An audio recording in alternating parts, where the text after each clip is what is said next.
This kind of different works, where briefcases are backpacks and bugles and knives replace pins and phones.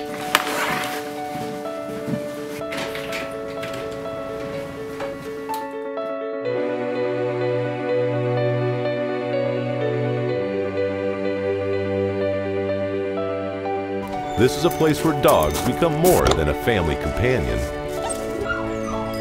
He is a business partner.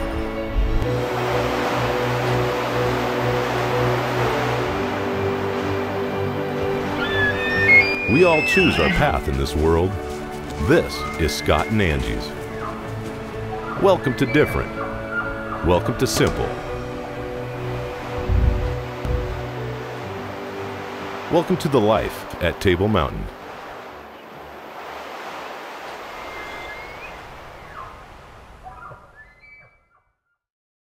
Welcome to the life at Table Mountain. I'm Angie. And I'm Scott, and we've got a mixed bag for you today. You got that right. We'll go bear hunting in Idaho with Terry Fox. Plus, we have a very, very special hunt with a wounded warrior, Mike Thomas.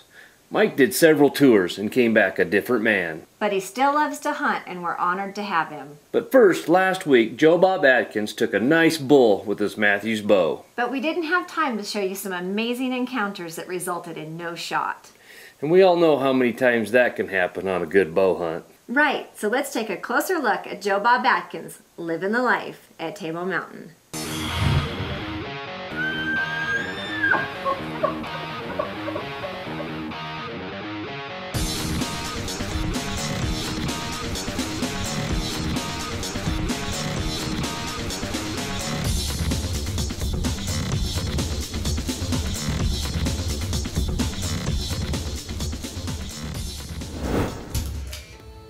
The day begins with glassing a meadow that has consistently held elk.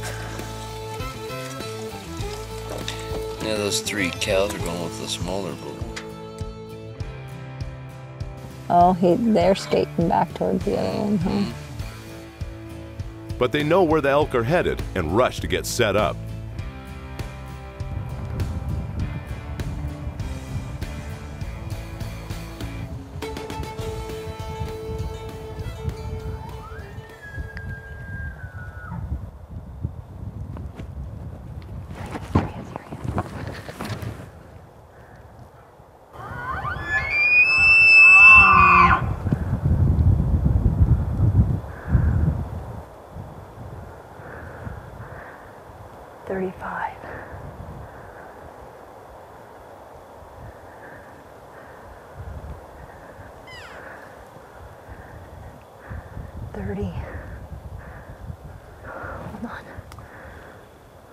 The bull hides behind a pine, and then another bull comes in on the right.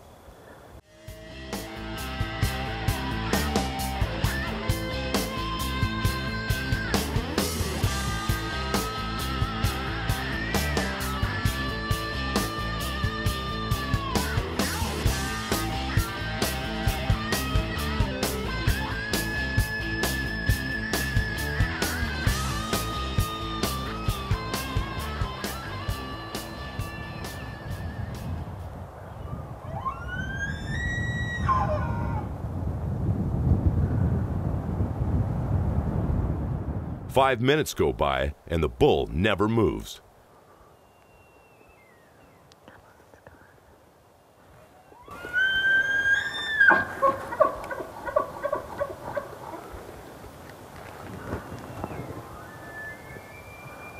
Now, of course, at 32 yards with a bow, there's no shot here.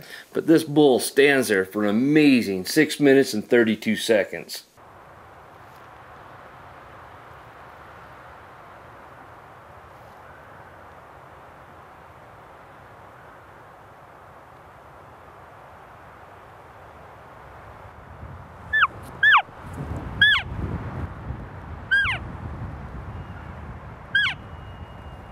No shot opportunity, but the day is far from over. An hour later, and they spot yet another trophy bull.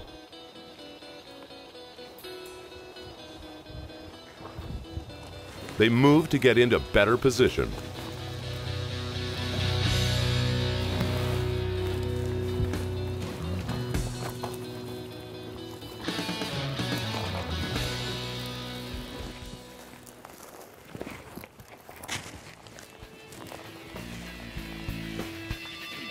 life at Table Mountain. Brought to you by The Eliminator, the next generation in scent elimination. We want you to experience the life here with us at Table Mountain. So log on to thelifeatablemountain.com to win a free pronghorn hunt with us. Yeah, come out and see us. Now let's return to Wyoming, where Scott and Angie are working hard to get Joe Bob into position for a shot at a trophy bull elk.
The bull relaxes and starts to feed, but he's still a long way off.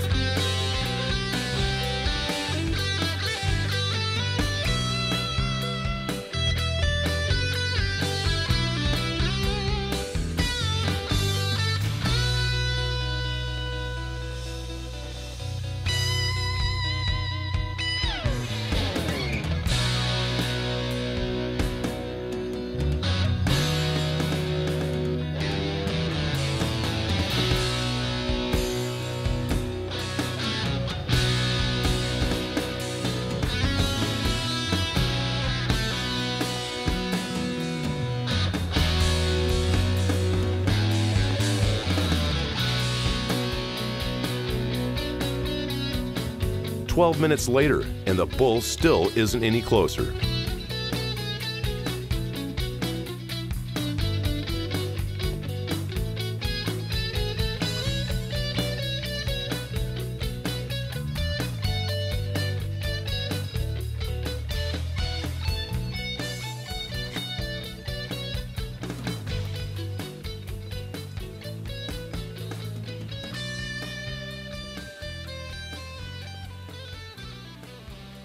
Then the cows move off, and the bull follows.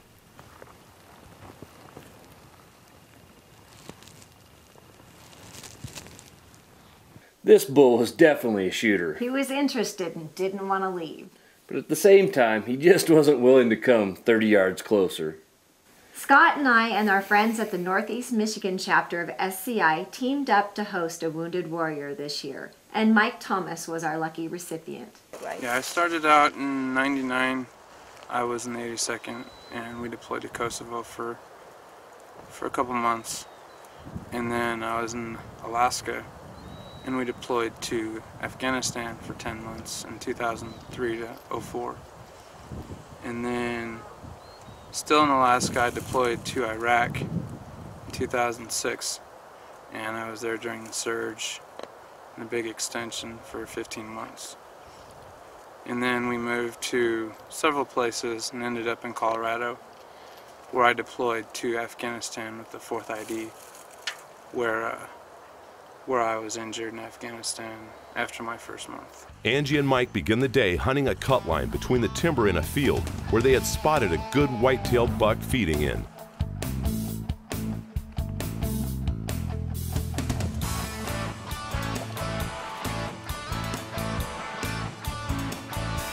As the day gets brighter, they bank on the buck heading to cover, giving them a shot.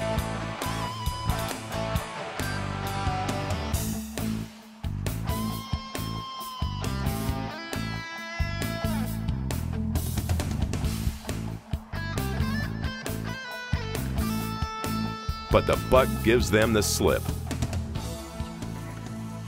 All of my guys are back that didn't get hurt with me, and I'm thankful that they made it back alive and safe. But honestly, I wish this hadn't happened and I could have stayed there with them. Later that evening, they set up on the same field, hoping the buck will return. In no time at all, the deer start to move into the field.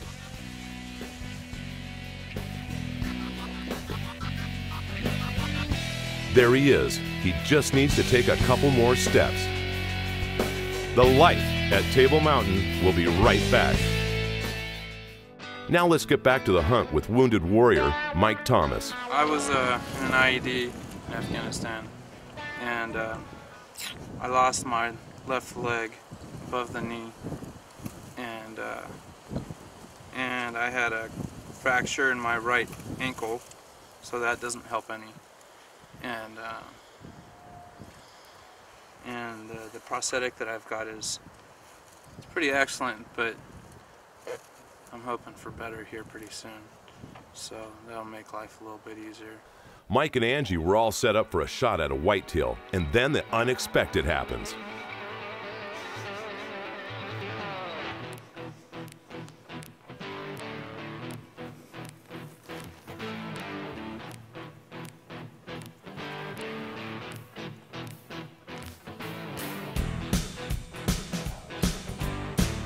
Mike turned out to be an elk magnet. Every time we got set up on a good buck, the elk would come in and blow the shot.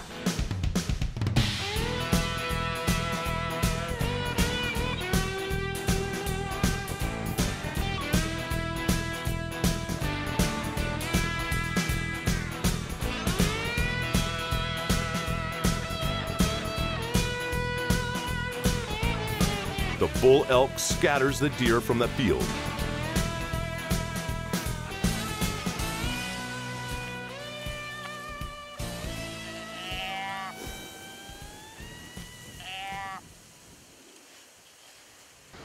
A new day begins and they head out once again.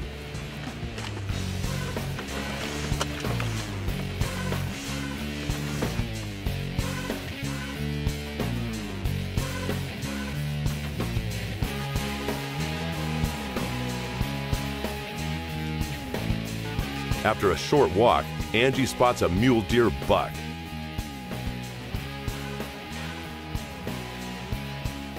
He's a cool looking deer. And if you want to take that one, we can. Yeah, the one broadside. You want to try for it?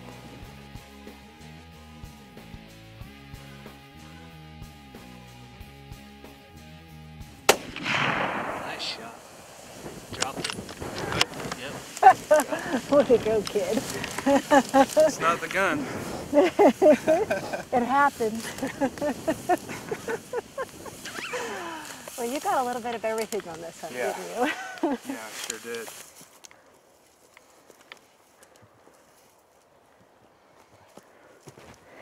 did. No, you're fine. I don't mind at all. You know, the deer are moving right now. It's kind of pre-rut. The snow kind of gave us a little bit more activity, but they weren't really hanging anywhere. They're still traveling. Yes. And I have never seen anybody have luck with elk like you have luck with elk. No, those elk gave it to us, didn't they? They did. We got set up on that. It was a pretty nice whitetail buck.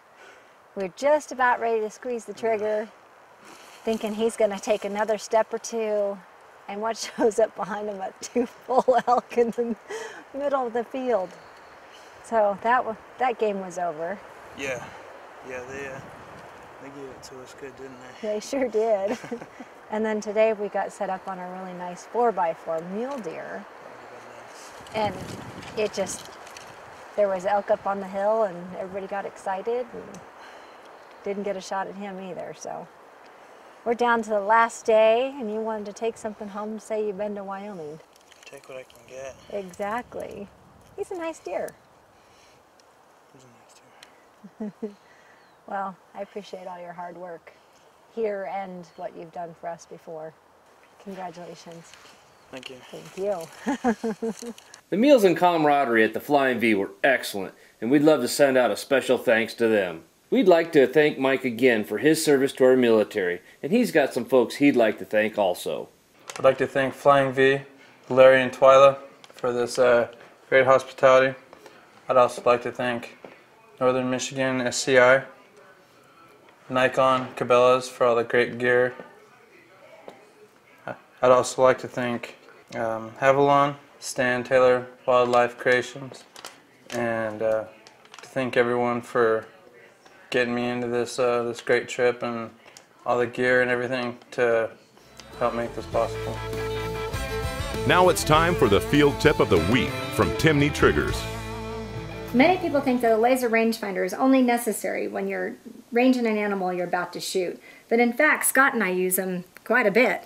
Yeah, you know, I use my rangefinder almost every day, all day long. When I'm spotting and stalking, I'm ranging bushes, you know, halfway in between, so I know where I need to be in range for that shot of a lifetime for my hunter. And that's your field tip of the week, brought to you by Timney Triggers. The Life at Table Mountain, brought to you by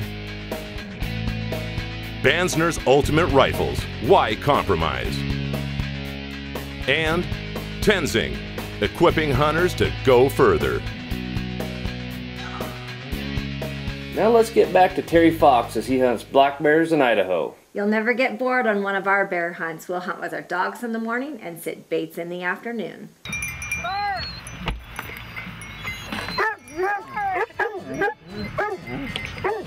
Each bear hunt begins with a tracking collar put on each dog to ensure they make it home.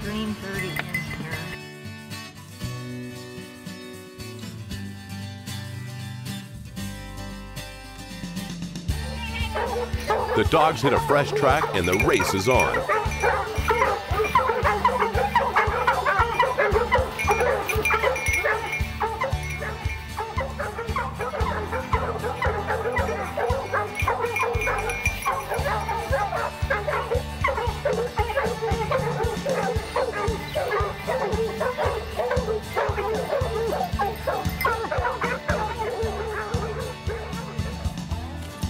The dogs are way ahead, out of sight and out of hearing range.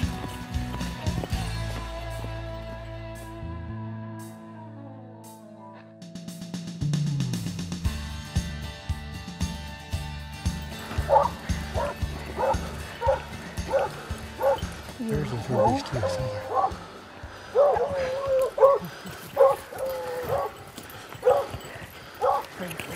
See him right there. See him right there. See him laying right there. Right in the brush. Okay. Straight right there. Hold on, thank you. Put another one. Put another one. Shoot him again.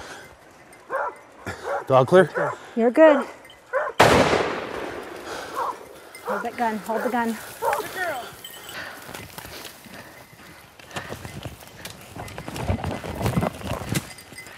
Good girl. Well, that was adrenaline. Yeah, that was a lot of fun. Yeah, nice spot on the hill. I mean, we're coming up the road, just kind of tootling along. Camera guy's asleep. Look at that bear on the hill. Worked out good. I mean, you don't get a chance like that very often to see them on the ground and moving and dogs around them. And Get your adrenaline going when you know that bear's sitting right there on the ground somewhere and you can't see him. It sure does, yeah. You have that deer in the headlight look. Great shooting, though. Yeah, I mean, great that's a tough thing for you to, a position for you to be in, because the dogs are around, everything's happening, the adrenaline's going, but you did really good. You stayed focused on what was happening, and we really appreciate that. And look what the result was. Thank you very much. Beautiful bear. Really nice, pretty bear. Yeah. Good job by you guys too, Park. Thanks. Oh, well, Thanks thank a lot. you. And the dogs. It's a lot of fun watching them, isn't it? Yes, it is. It's been pretty incredible, the kind of talents they have, isn't it? Yes. Driving down the road and they can just smell a bear. Yep. Smell a track. Yeah, smell a track. I'm sorry, excuse me. Well, you know, we've got a ways to pack him out yet here.